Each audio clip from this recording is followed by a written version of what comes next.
So just to, before we get our conversation, just expand a little bit on what Peter was saying, to get into the details as to why John would be an ambassador of literature. More, I would say more of a troubadour of literature. There will be singing. There will be singing or storytelling. John, he's also the author of How to Read a Novelist, and the editor of that book right over there, Tales of Two Cities, The Best and Worst of Times in Today's New York. His writing has appeared in the New York Times, the New Yorker, the Paris Review, among other places, including ZYZZYVA. He's the former editor of Granta, he's the executive editor of LitHub, and he's also contributing editor to ZYZZYVA. And now he is the editor of the twice yearly literary journal, which brings us here tonight, Freeman's. So, John, so good to see you. And before I get into my questions, the first thing I want to ask you is, when do you sleep? Actually, last night I had like 4 hours of sleep. So that's every other night, I think, is 4 or 5 hours. Yeah. And so, I don't really sleep that much. All right.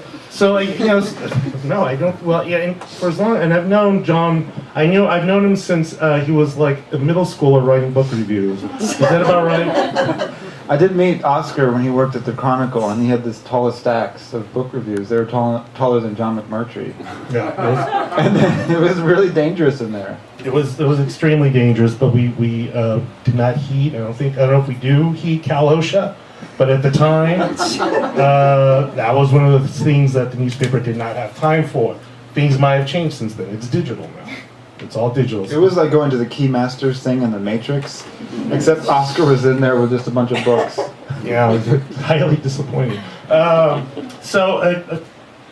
I bring this up because you're one of the hardest working people I know. I mean, even when you're starting off writing book reviews, you were writing a plethora of reviews for all sorts of different places. You've never been not working.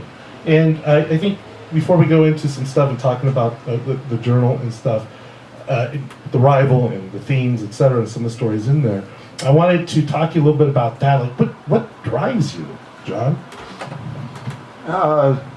That's a good question. I guess my parents were really hard workers, and my dad's philosophy was just do things the most difficult way possible.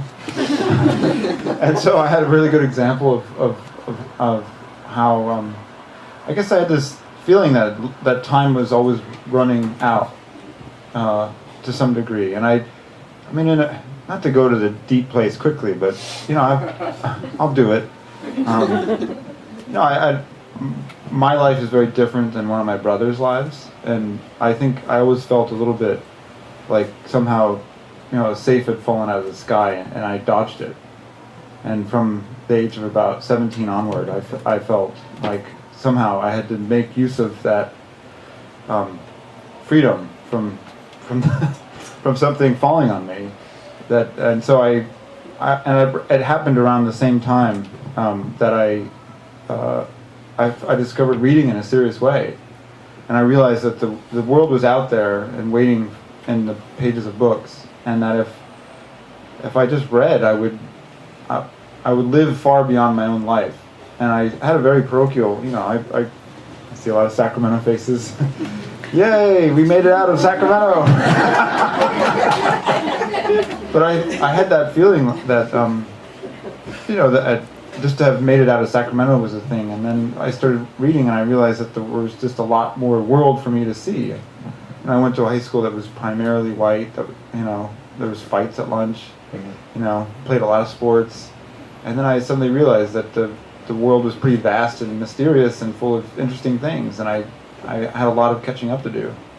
And that would be done through reading? I think book reviewing is like a great continuing education course, and because you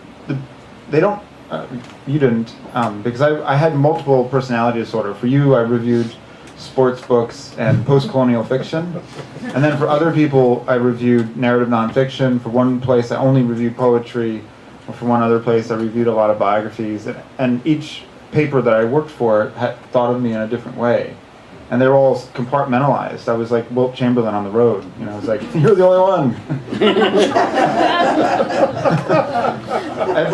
And so as a result, I just felt like I had an entitlement to, as long as I could put a sentence together and do some of the background research, especially if it was like a biography of Richard Wright or someone, read a few other books. I just, I felt like I could skip graduate school and just do it in public. So you were at Granta from 2008 to 2013, is that right? Yeah, I was there 5 years. And I talked to you a little bit during that time, and it's a ton of work. So why go back to editing a journal? Yeah, I don't. Why mow a lawn with hand clippers? Yes. And you can do it, hire someone to do it. I guess when I left Granta in 2013, it's this magazine. If anyone doesn't know, it's a magazine based in London, and I edited it, and it was a lot of fun, but I had to leave for all sorts of reasons. And so I moved to New York, and when I moved back to New York, I just noticed that there was just far more homeless people on the streets than there had been ever before, and that it seemed as if people had just made a common agreement not to look at them, and so it was truly bizarre, because the other popular thing at the time was all these zombie shows, where zombies were sort of, touching a fence and people just carrying on having their lives while the zombies were walking around, and New York felt not unlike that. And simultaneously, my brother was homeless and was living in a shelter, and I just felt very exercised by just the fact that the city was so unequal, and that the mayor was talking about it in his campaign run. But I felt like very few writers were writing into that space, where not the city as an economic entity, but more the way that it forces you to make a moral choice every time you step onto the street. Do you talk to people? Do you, give someone food and money? Do you, buy them a coat? Do you walk by them? And I felt like maybe that was a chance to do something, and so I put together this anthology for Housing Works, which is a downtown art space, and the proceeds go to homeless people with HIV and AIDS. That's Tales of Two Cities. That's that book.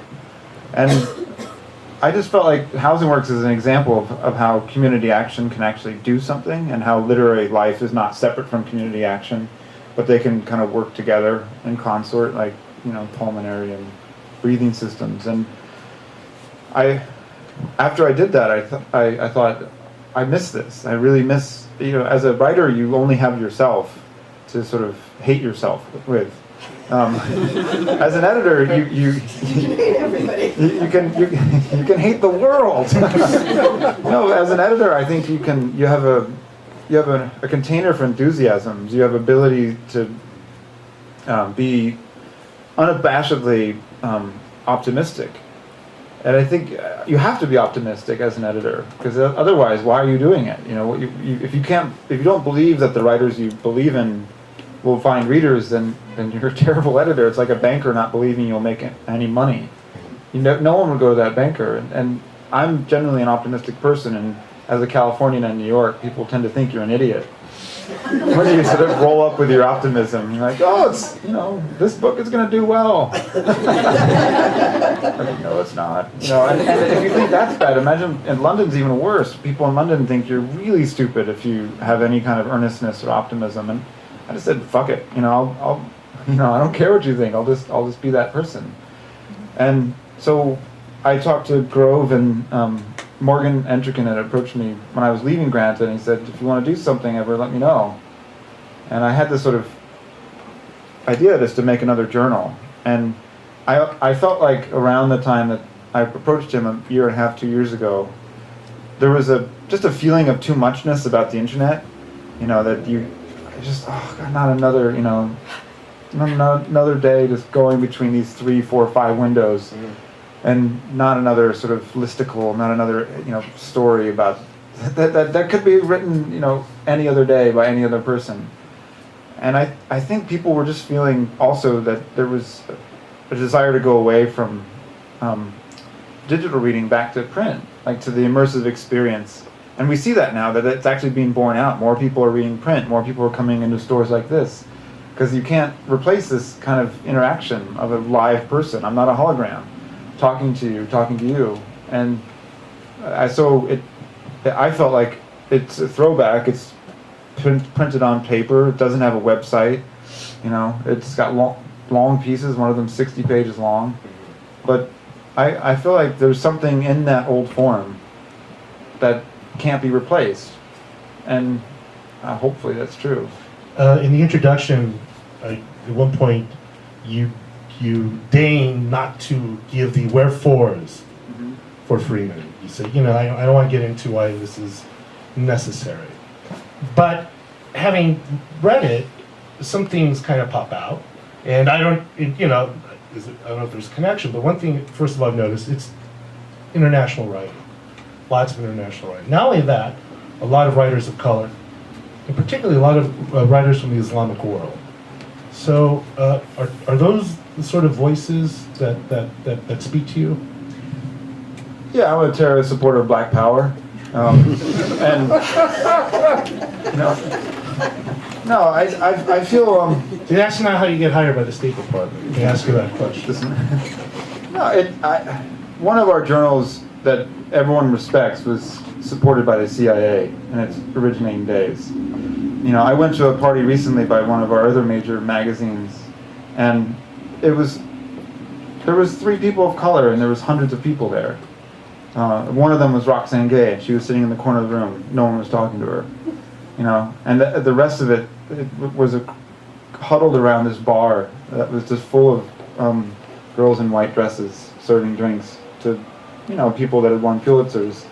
But it was not the world, the unofficial culture. I think there's a big gap between our unofficial culture and our official culture, and it's shrinking though, with people like Dina Mengistu or Tracy K. Smith or Terrence Hayes. I think there's a huge movement, and basically that has been coming from a long time. Voices that have not been recognized as being central to our culture, and I think my attempt to put together a journal was just to try to put aside where people are from, what nationality they are, and just try to choose the best writers, because I get a little tired, and I am me. I'm from Sacramento. I look like this. My last name is Freeman. Can't escape that. But I don't go to parties to talk to other people just like me.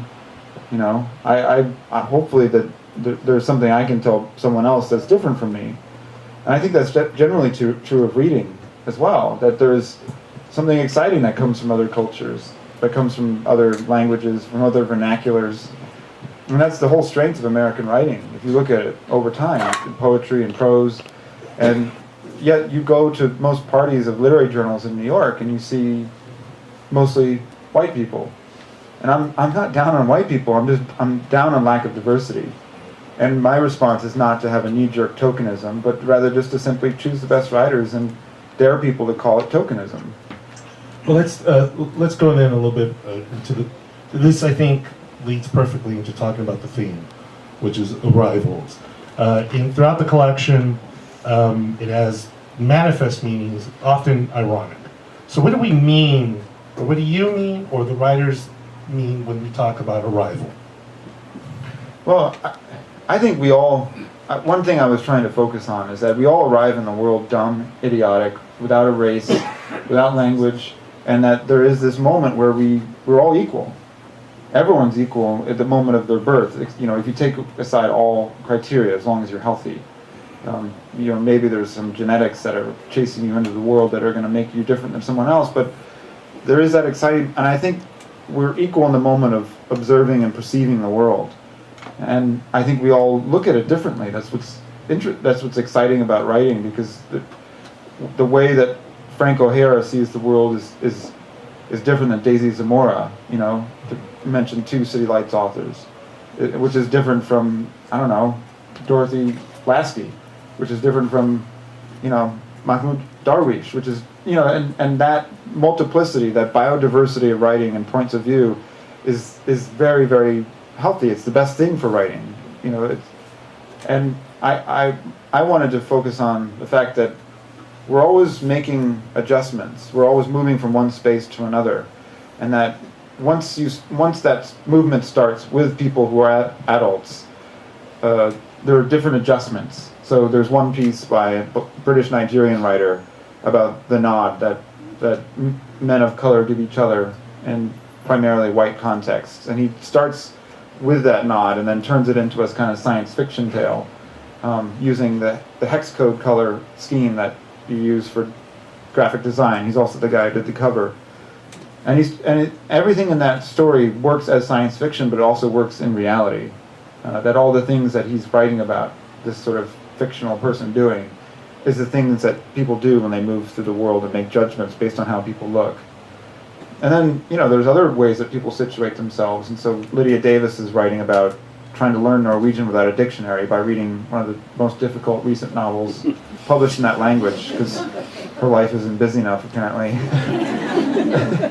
And it's kind of exciting watching this fabulous mind try to move across the tundra of a different and quite difficult landscape of the Norwegian language. And she's so brilliant at describing how if you set your mind a very difficult task and you focus on it with great attention, it is very resourceful. And it's like her mind becomes this other thing, this sort of prosthetic and muscle that she's using, and that almost moves beyond her and beyond herself. And I think that's one thing that comes up a lot, is just the ways in which, upon arrival, either in a place or in a new state of mind, we briefly become different than ourselves, even as the component parts of ourselves, what we look like, what our gender is, how we move in the world, become all the more important. Yeah, it's funny, actually, when I was reading Freeman's right before, I just finished reading Valeria Luiselli's essay collection, Sidewalk. And there's a part in that where the night watchman of her building keeps telling her that, the thing to do in life is to sleep as often as possible outside of your home, to see yourself in different mirrors. And it made me think of this, of what this collection, but the theme for this issue is about, that idea of needing to see yourself, being this sort of constant transit, that you're never really in one place. Even when you think you're in some place, you're always constantly arriving to some sort of new conclusion or some sort of new insight. Yeah, on the way here, I walked here, I left my hotel on Grant, and I walked through Chinatown, and there are little pieces of my DNA probably being rubbed off along people on the way. Whoa. It wasn't. That was a malapropos. Yeah. I'm sorry for that. But it's every day, I think, has these little tiny arrivals, and I think it's the accumulation of all of them that make up consciousness. Like this moment right now that I'm speaking is not a continuous moment. My two eyes are putting together two different sort of pictures of this room. They're going back into my optic nerve, into my brain, and sort of making a composite portrait of the room. And as I'm speaking, my brain is also kind of creating a narrative for the present tense, which is really just a series of micro moments that I'm trying to coalesce into this thing which I call, and which I think is reality. But all of you who are sitting here are doing the same thing, and yours is fractured by all sorts of other things. Maybe you got on the train from BART from Oakland, and you're wondering if you get home in time, you can still watch, the latest Walking Dead, or maybe you have a babysitter or something. And so there's other pressures on your sense of present tenseness, and it means that that sense that I am me, or that you are you, is can be both imprisoning and kind of enlarging, in a sense. Yeah, it's actually really strange you said that, because one, I do have a babysitter tonight, and two, I have to catch up on the last episode of The Walking Dead. That's because your friend's a showrunner, right? Yeah, he is. Scott and Gimple, te salute.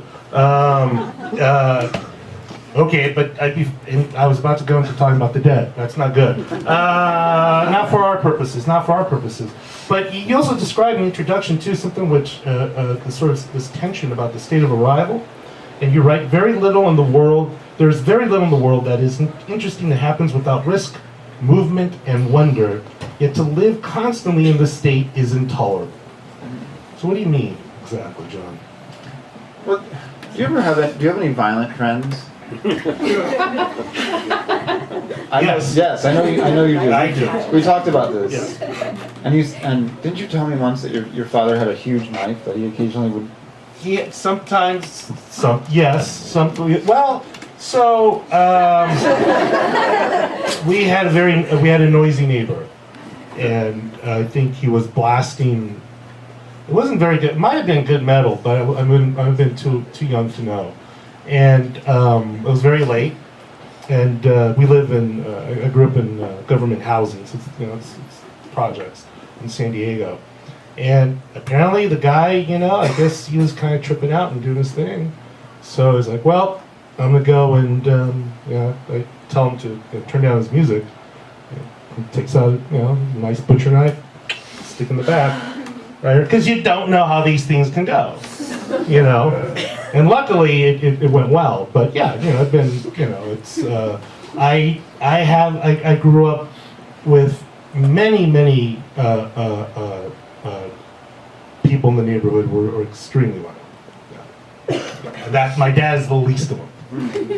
Yeah, my dad was like that too. He was unafraid of violence, and so our local neighbor had 5 or 6 cars, and he would occasionally do burnouts on our. We lived in a sort of suburban neighborhood, and he would sit there and do burnouts.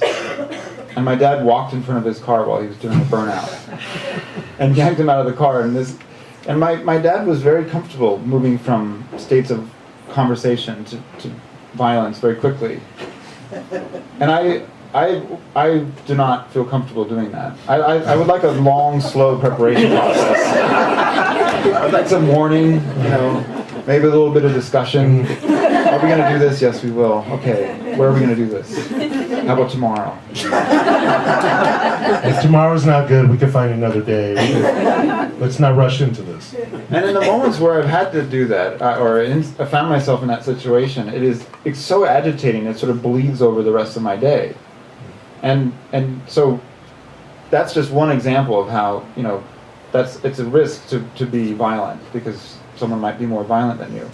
And as a result, you could get hurt. And but you could just also go and read a piece on boxing by Jerry Squirrel Oates and have no risk whatsoever, but actually experience most of the pleasures of violence with none of the risk, and never actually have to have any of those conversations with your violent neighbor. Yes. That's a long roundabout way of just saying you can live far greater and more risky, and I think it's important to do this. I mean, I don't particularly want to go to Syria right now, but I feel like it's important to read about it and what's happening there. And I feel it's the same thing about, reading about history, what happened in Laos and Cambodia. I feel like I need to understand these things to understand the violence that is often done with taxpayer money in the name of American empire. And without taking those metaphysical, intellectual risks, I don't feel like I can live in the sort of present tense with any kind of moral coherence. I'm looking at the timer. Usually these things go on for about 40-odd minutes before we go to Q&A, but I like when there's a ton of folks to usually open it up sooner, so about 5 minutes or so, because I'm sure you guys have tons of questions. But I wanted to get back a little bit to Sacramento. I mean, reading, knowing you and reading this first issue, I know that coming from a place, I grew up in San Diego, which San Diego in the 70s and early 80s, which was not a bastion of culture. There's that sort of feeling of if you have an affinity for reading, if literature speaks to you, having some sort of escape from a place that seems desolate seems to be the most important thing in the world. But we get older and then we come back. What I wanted to ask you was, how do you see Sacramento now? Well, very differently than I would have maybe when I was 25 or even maybe 30. I once went there fairly recently to interview William Vollman, who lives there. And I realized I had made a lot of rather... I didn't hate it when I lived there. I actually liked it. I had a happy childhood. I was glad to have grown up with my family where I did and when I did. But I don't think the kind of intellectual life that I have ended up leading was possible if I had stayed in Sacramento, or it would just have to be a different life. I would have to have done much more of the legwork. You know, I would have had to go to far more to libraries than simply to bookstores like this. There aren't events like this every night in Sacramento. And so I think it's the onus falls on you much more heavily if you're curious and you live outside of, you know, one of 10 or 12, 15 major metropolitan cities in this country or elsewhere. But the diversity that I think of as being not from Sacramento is there. I mean, there's a huge Palestinian population in Sacramento. There's migrants coming in there all the time. And I think some of the structural problems that kept that reality from me are things that I would not have run into as an adult. And I feel lucky that I got to go to the college where I did and meet the people I did that would make me see the world with the range of interests. You know, I could have just, I think, very easily become someone who, I don't know, worked for Deloitte Consulting and which is a very nice place. I'm sure some of you here work there. But I think, but just done that and not even read. And I think that to me that's not the job, but it's the lack of imaginative horizons. I think that that if I hadn't left Sacramento, I probably would have not seen. But now that I go back to Sacramento, I think this is actually pretty nice. You know, there are gay bars here. There's like a great downtown area. There's, I mean, things that I never thought were in Sacramento were right in front of my face. I just didn't know how to see them. Before turning over to you guys, I want to ask you one shop question. That's a murderer's row of contributors that you have there. And I want to ask you, how did you go about, first of all, how are you going about finding the writing that you want to find for Freeman? Is it some of it solicited and some of it stuff that people are sending you? How's this working? I don't know. When you guys started at ZYZZYVA, were you like Mark Wahlberg on, you know, half a mile out, like with a? I thought you were going to say Mark Wahlberg in Wahlburger, the reality show, and no, we weren't. It was, you know, as it is today, tons of submissions. Yeah. See, I knew that I would get far fewer submissions because no one, you know, there was one or two articles about it starting, but no one was submitting because there was nowhere to submit. And some people found it. I know, it was... very Orwellian. Yes, I know. We actually have made 10 issues. You don't even see them. They're invisible issues. But I had to go to people. And I also just, because it was the first issue, I really wanted to sort of kind of signify where it was calling from by picking the writers that I most cared about. And obviously, I can't get everyone in the first issue, but I was lucky in that I knew that the New Yorker had turned down a Murakami story. I don't know why, but... That's how they roll these days. Yeah. Occasionally Remnick has a bad day and he's like, fucking Murakami. I don't know, but it was... someone told me it was free, and I knew that there was this collection that was being translated, and I had interviewed Murakami 2 or 3 times, and so I basically made a pest of myself in a pleasant way to the agent, to the editor, Gary Fiskajohn, and I convinced them to give me the story. And once that story came in, I was simultaneously talking to Elena Ferranti, her publisher, and she said yes. She's the only person who backed out at the last minute. She was kind of busy with a long novel, I guess. Yeah, see where that goes. But as people came in, it was easier with someone like Murakami, with David Mitchell, who came on fairly early, Barry Lopez, and it's not a sad thing. It's just it is a thing, you know. Like if you have an ark, you want to know what animals are on it. You know, when it's sailing off, and so I was able to say that to some writers who I think are busy, and I can't, you know, I pay decently, probably about comparable to what you guys pay, but it was I guess it has some leap of faith quality. Like this is a new thing, you know. Are you going to come on the spaceship? I don't know where we're going. We could be on for a 75-year journey. I don't know. And I got lucky with some people, and other people did it out of friendship, and then sometimes it was just, you know how it is when you write to someone at the right time. Sure. And then you're also doing this in collaboration with the New School? Yeah, I'm teaching a class on making this journal at the New School. So I have a class of about 15 students. We're working on the next one right now. And I'm just trying to decrease the gap for them between publishing and their lives. Because I think it can seem very big when you're a student or when you're a graduate student, and even when you're not a student and you're writing, it can seem mysterious and kind of unfair and like it's a club, and that you don't have the right code to get in.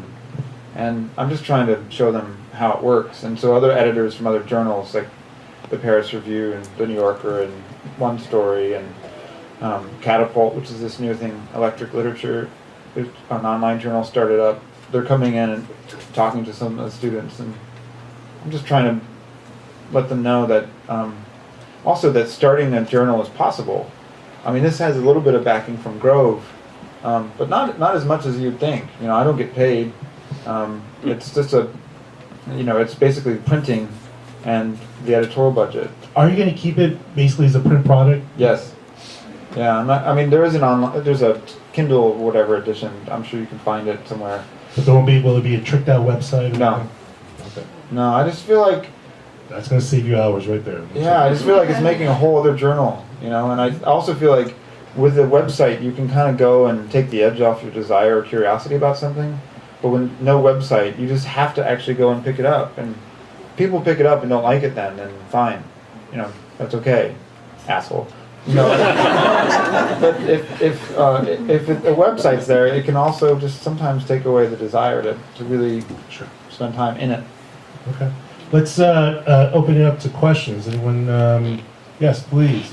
I was wondering, do you select themes far in advance and then put out calls for submissions, or do stories kind of bubble to the surface and you curate them and they drive the theme?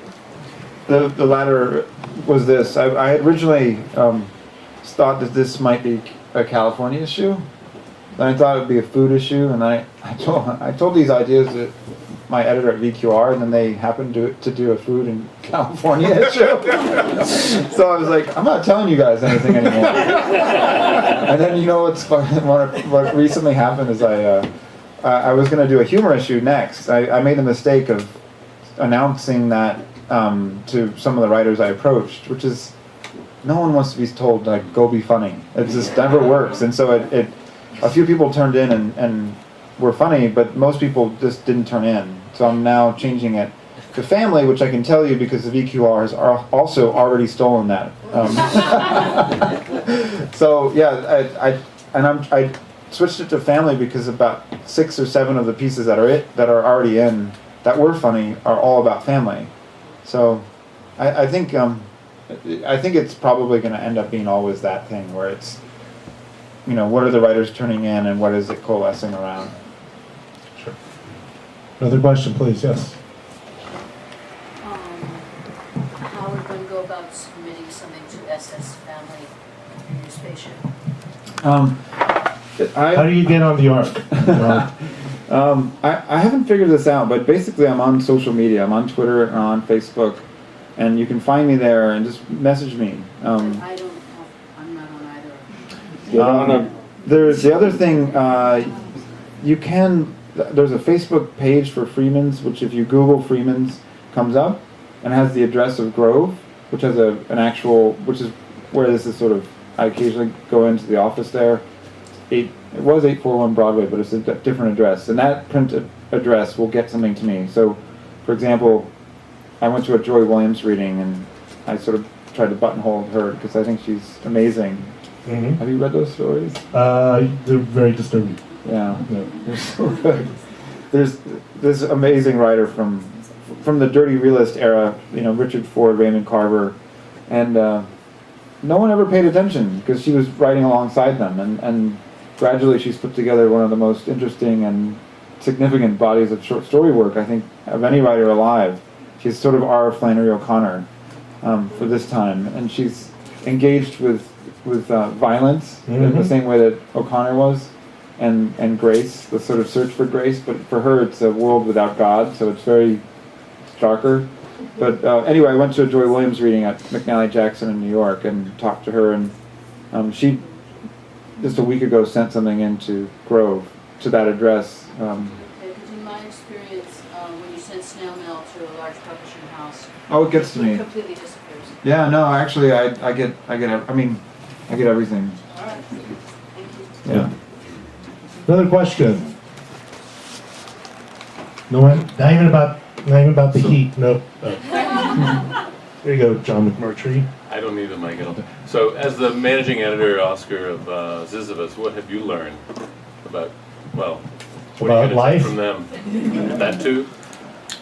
About what? What? Well, what, you see this new journal, Uh, do you see anything that you want to apply to yours? I'm trying to have you sell yours a little bit. Oh, I see. Well, we already have French flaps. You got the French flaps.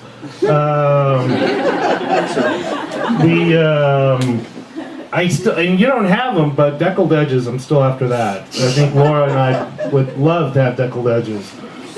It's incredibly expensive. You'd be amazed. You wouldn't think for uncut paper. Yeah, yeah. We don't spend more. Yeah, see, there's this, yeah, absolutely. But, just there's something touching on what John's saying, there's a plethora of voices out there.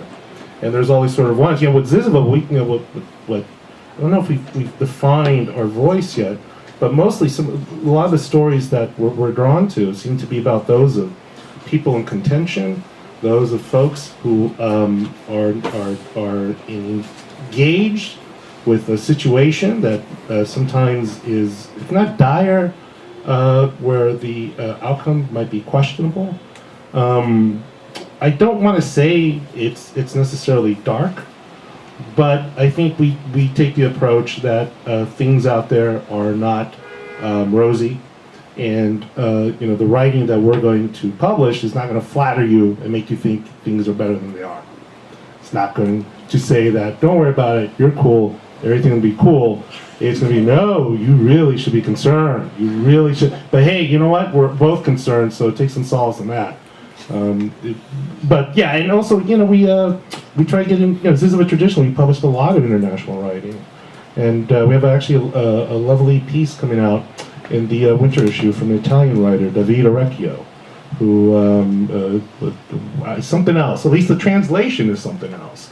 But yeah, we're very much not Catholic in our tastes, and we find that there's tons of arresting writers within the West Coast, which of course is still our focus.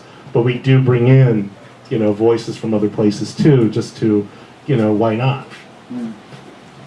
When I was because there's a fair number of Swarthmore people here, when I went to Swarthmore in the 90s, the big thing was diversity, and it was a motto as well as an actual policy. Try to correct the structural damage that was being done further before university by making opportunities for people to attend a school like Swarthmore who wouldn't have been reached out to. And I sort of was for this, but I think it became a kind of, by being repeated so often, it became emptied of meaning.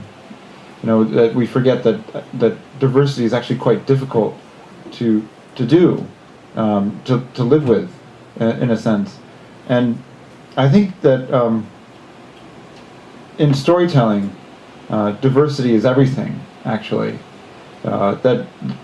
What you were talking about, voices that are in contention, I completely agree with you. I think that stories that really matter are stories that it's like the last thing that you're left with when the fire burns down everything.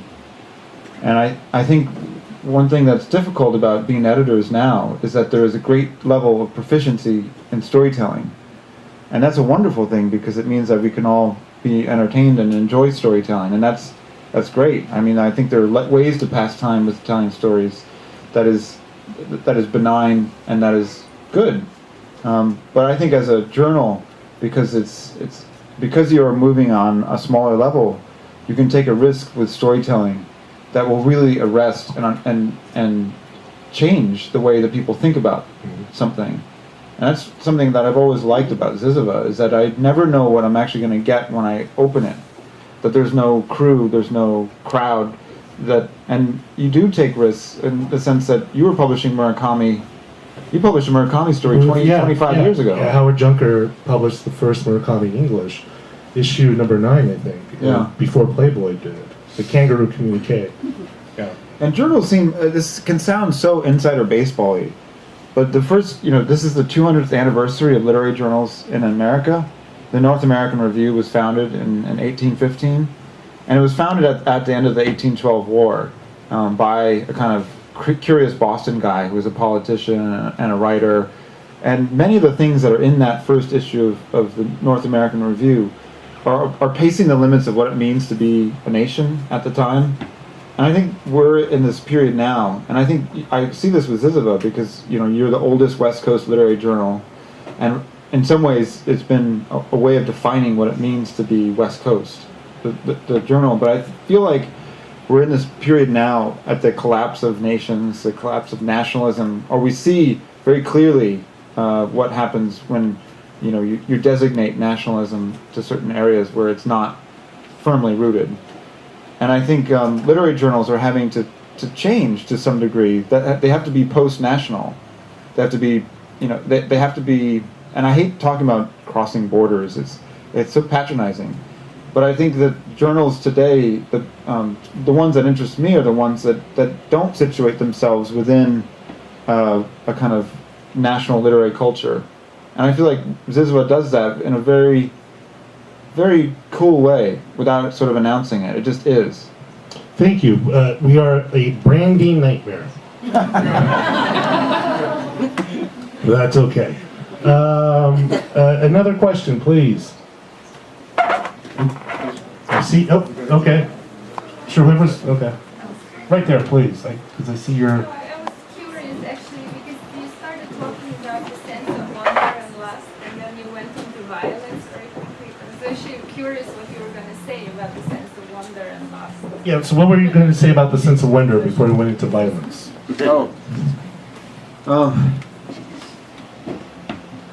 I think wonder is very difficult. Have you noticed this thing where facts are so often easily retrieved now with our smartphones that we have no sense of actually wondering about whether something is actually true or whether something is. We look it up very quickly and then Google tells us it is so and then we move on. And I think there's two levels of wonder. There's the wonder that exists from not knowing and being comfortable not knowing many things. And then there's the greater sense, which I think is that connects with the spirit level. And I have my own feelings about why we're here and how it happened, and most of them involve a big bang. But I do occasionally have feelings that, not that I'm not alone. I know there's 48 of you here with me, but it just a sense that the actuality of our existence is so miraculous. To contemplate it with any clarity and coherence. It touches the spirit level to some degree. And I feel like there's not enough writing that is in that in-between state, the liminal state between belief and existence. And I think Louise Erdrich and Barry Lopez do it very well. They don't announce they don't announce themselves as believers. They announce themselves as wanderers.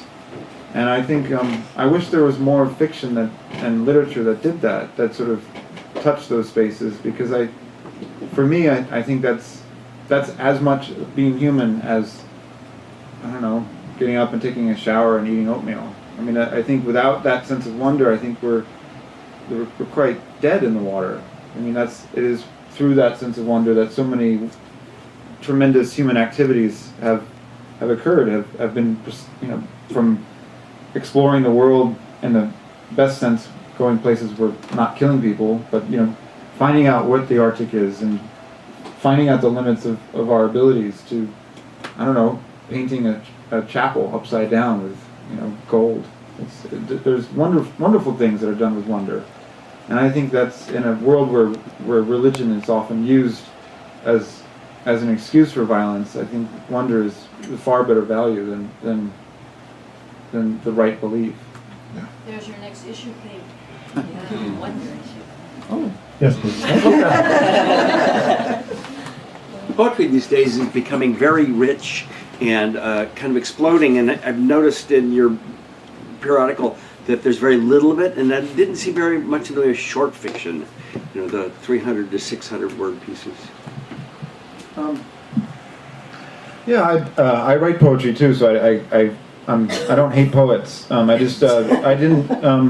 Arrival was a tricky one, actually. For poetry with themes, I once wrote to John Ashbery when I worked at Granta, and I asked him to write for one of the issues, and he said, I don't really write to themes, and as for sex, I'm not really a confessional poet. I asked him to write for the sex issue, and I think poetry is best matched up with themes after the fact, and I just didn't find what I was looking for with Arrival. But with the next theme, which is family, there's already there's at least three poets: Tracy K. Smith, Sharon Olds, and one other poet whose name escapes me at the time right now. But I find that poetry is really important to me, but in terms of mixing it in for an issue to create a rhythm, I don't want there to be more. I don't want there to be too much, because it sort of chops the pages up in a way.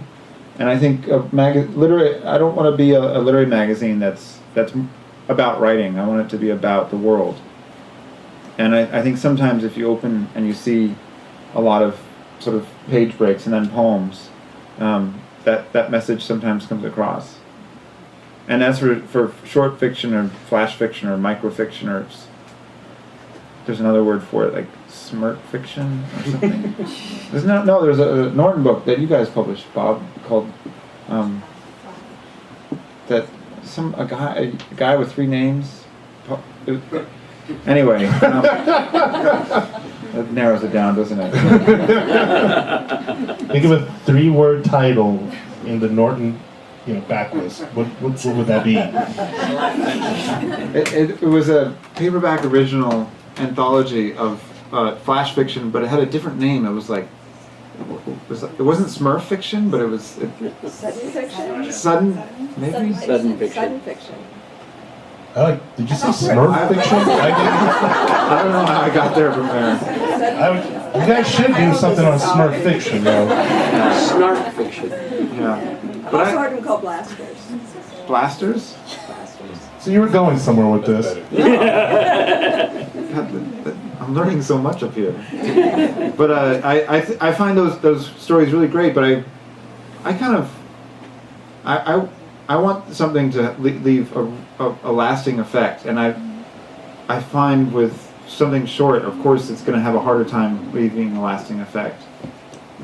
And so I need something that has 2 or 3 or 4 valences in it. And sometimes if it's overloaded with that, it doesn't have the effect of being fast, too. So it's a tricky form. Another question, please. Yes, please. Hi, my name is Heather. I also grew up in Sacramento. How many Sacramento people are there here? Oh, there's not that many.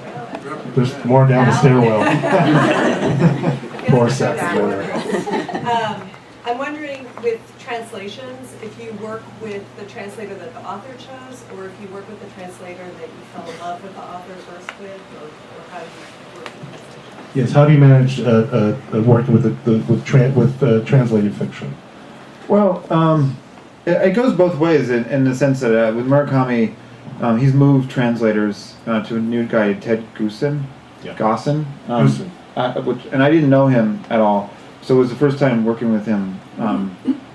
So I went to Murakami's agent and editor first, and then I found that the story was already translated, which was great because I didn't have to, pay the translator and Murakami. I just paid one check. But in other cases, translators are often great excavators of literary cultures that you have no access to. And so when I worked at Granta, we started up all these foreign Grantas in 14 other languages, primarily because we wanted access to the writers we didn't know existed but needed to know about, because we can't just be a museum of the writers in translation who are already successful. So translators are indispensable to literary magazine editors. And you just have to have faith, and you have to find the ones you trust and talk to them and listen to them. And I find, I don't know, you can talk about this, but getting work that's new in translation is often, it's like getting a new haircut by a new hair cutter, where you're like, I think I like this, but it also looks a little weird. Does it make my head look big?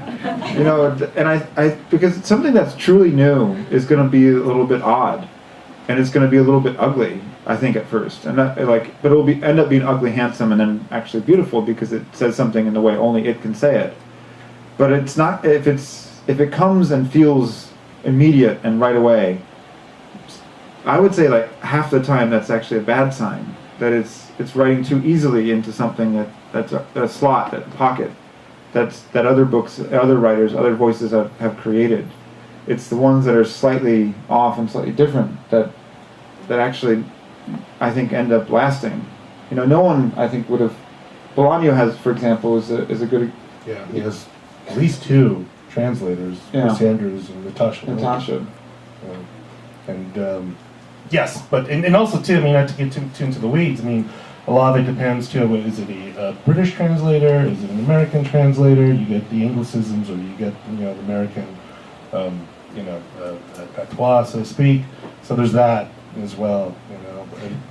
Yeah, well, we worked, when I worked at Granta, we made an issue of the best young Spanish language novelists, and we had 16, 17 translators, and that was quite chaotic because I didn't know many of them. And it was first time working, and there was one translator who was translating a piece set in a kind of swamp, and it was about a drug drop. And so we got the piece in, and there was a lot of adjectival swearing, you know, effing this and this and that. And we gave it to the author, who didn't really read English that well, but he said, "What the fuck is this about?" And we said, "What are you talking about?" He said, I didn't use the word fuck at all in my piece." And so we went back to the translator and we said, "What's going on?" He said, "Oh, I watched The Wire, and I kind of imagine these guys speaking like they speak in The Wire because they're talking about drugs." Yeah. And so the translator, like, if the author hadn't read that, you know, and we had two backstops. We had the author, which we sometimes could depend on, but we also had a sort of a translator, an Uber translator, who was overlooking every other translation. But in my case, you know, there's a piece in here from Arabic, the Ghassan Zaktan poem, and it's translated by Fadi Judah, has won translation awards. And I did show it to another person who reads Arabic, just to be clear. But and there's a piece from Portuguese by Daniel Galera, and I had that double read with it, because it was translated by not his normal translator. But I don't know. I think you just have to take a leap of faith, but with a person behind looking. And in fairness to that translator, Laura has many times had to edit my edits to pieces, because sometimes I think, an F-bomb is needed. You I prefer them over exclamation marks. So it's not, I'm not going to be totally, judgmental about that guy. I see where he was going. Yeah, sex it up. Yes. John, where do you do your thinking? Is it at a coffee shop? Is it pens and paper? Is it at home? Is it Grove Atlantic? Where do you do your thinking? Related to Freeman's Yeah. work. Oh, I don't know. You probably are you like, I'm constantly working. You're feeding Sip and just like, Yeah. you know what? Actually, that's a good idea for the Yeah. piece. Hold on a second. Yes. Put that banana down. I gotta go write something down. Yes. Well, or yes, banana. Yeah, I'm a good dad. Yeah, you work everywhere. You constantly All the time. Yeah. I mean, I'm not working right now. But you are. Yeah.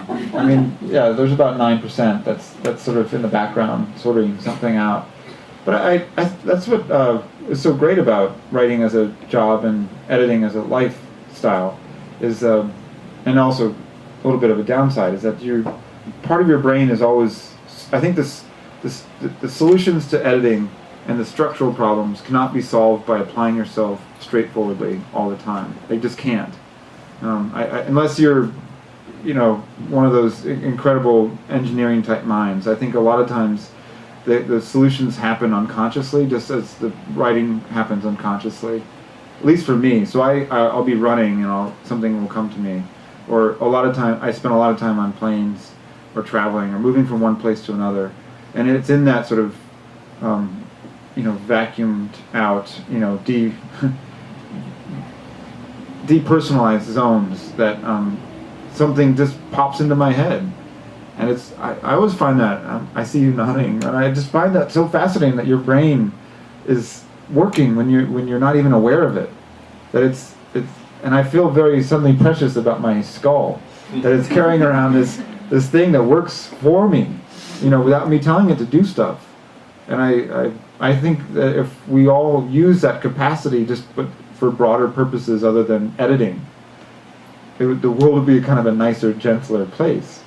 If we were, instead of trying to direct all the time, trying to force our impact onto the world, if we had some way of letting that capacity of our brain to do things that are beyond us, that are better than us, that are not for us, that I think we would be, and I guess maybe churches are that in some weird way, but I think there are other times that our minds can do that. All right. Yes. John, you wrote the very useful book, The Tyranny of Email, and I'm wondering if we can depend on the previous question of where you get your ideas, which is how do you curate and maintain and sustain your attention? What are the elements that you have to kind of implicate that spark that you're talking about? So how do you curate and sustain your attention, given the fact that you wrote a book called The Tyranny of Email? I fall off the wagon all the time when I'm just sitting there, and I think like any, I try not to sound too warmed over Alan Watts here, but I think mindfulness is something that is so important, and that is also developed through example. Often the example is, for me, through reading. And so I try to read or go back to writers where they recalibrate and often reignite my desire to pay attention to the world. So some of those people are in this first issue. Barry Lopez. For me, I read one essay by Barry Lopez and I feel like I'm a better person for about 4 days. It's like, I wish there was prescriptions, like take one of these and call me in a week. Seriously, he's that kind of writer. It's almost holy that way. Annie Dillard is the same way. Poetry, especially, I think, because it forces you to pay attention. And the other thing I'm doing more, and this is kind of slightly counterintuitive because it is using technology, but I started taking more pictures with my phone because I'm traveling, and I just feel like for a long time, I don't know about you, I just had no record of my travel through the world, because I was always I felt like I was living from about just below my nose up. It was always data processing, like, I'm going to do this, and I'm like, I got to do here. And weirdly, I started, when I worked at Granted, each issue had a photo essay. And some of them were just so incredibly beautiful. And they were about places I had been to and some I hadn't seen. Mitch Epstein's were quite something to me. This guy had this whole series about American power and how our use of power as an energy was a kind of imperial symbol. And he looked at the way that power was marking the landscape and altering it, nuclear power, coal power. And it's really something. And so I just started taking pictures at places. And now it's become a kind of reflex. And I think there are those people that are always behind their camera, and I'm hopefully not one of those people. But it does make me far more mindful of the world, of people in it, and the way that if you pay attention, the world's constantly giving you gifts, and that there is no such, you don't have to go up a staircase and around a corner and say a secret passcode, and then you can be given beauty. It's like right in front of you all the time, and that really for me has come from my iPhone, or it could be from a camera. I mean, I'm not saying I'm an Apple advertisement. You know, if I was more proficient with a camera, I would have just said camera. But Yes. you know. You're on Instagram, right? Yeah, but I what's really cool to me is that all these people, you see the way that people see the world through their Instagram things, and it's like being given access to something incredibly intimate. It's like a diary almost, but without the kind of awkward personal information. You know, it's just Not the verbiage. no verbiage. There's no processing. It's just simply someone looking at something and wanting to share it. And in that sense, I feel like technology has been a great benefit. And in some ways, because people are so often taking pictures of books and books they find beautiful, books that are meaning something to them, you know, that it's actually a way that I've ended up finding about books. So in that sense, I go back into mindfulness through the technology. So for me, it's not entirely about unplugging. Right. Peter, should we do one more? Yeah, one more. Yeah. Can you tell us how and why you started LitHub? Because it's absolutely fantastic. Yes, your fourth day job. Yeah. Well, I have to say, I didn't start LitHub. I was present at the start. Okay. I was like one of those guys at Twitter who's like, I started Twitter, but I'm not rich. Yeah. Actually, I went to college with a guy who was saying that.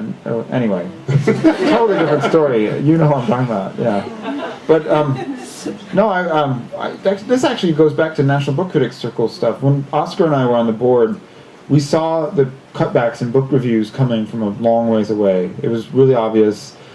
Newspaper chains and newspapers were being bought by multinationals or people that had no business being in newspapers, or through leveraged buyouts like the Tribune Company, and then saddled with the debt that they were purchased with, and then blamed for not making enough profit to pay back the debt of their own purchase.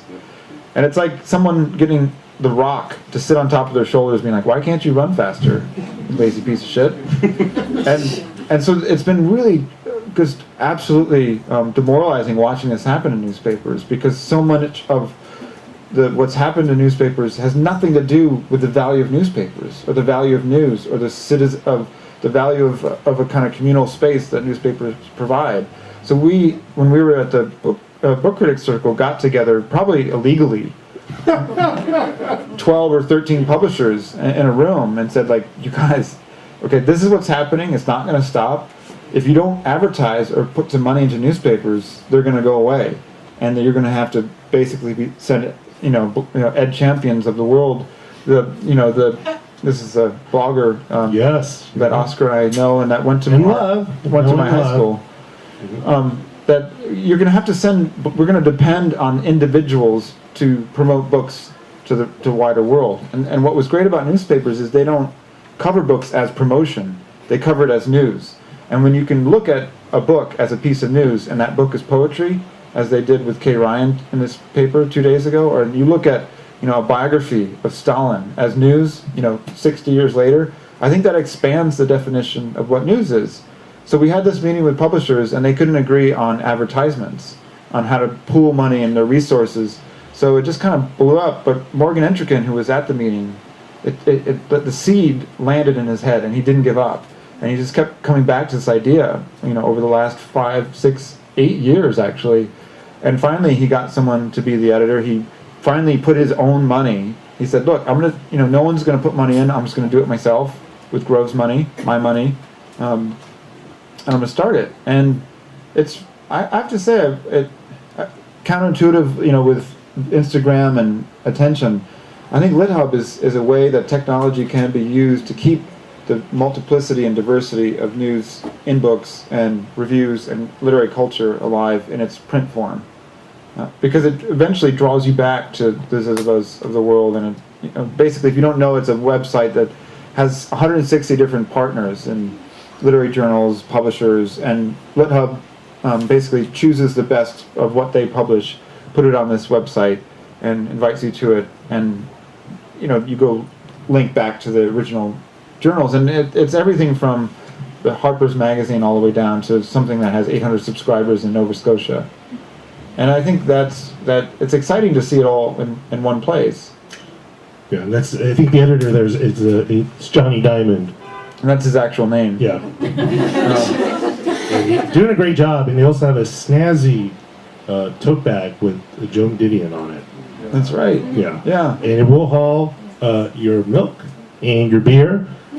Don't ask why you're buying those both at the same time. And great. Anyway, I'm saying is it's a nice tote bag. Yes, would you hold it up? Thank you, wife. There it is. It's a lovely tote bag. And it runs original pieces too. So if you're a writer and you're sitting in the audience and you care, you can actually. Yeah, you can pitch. You can.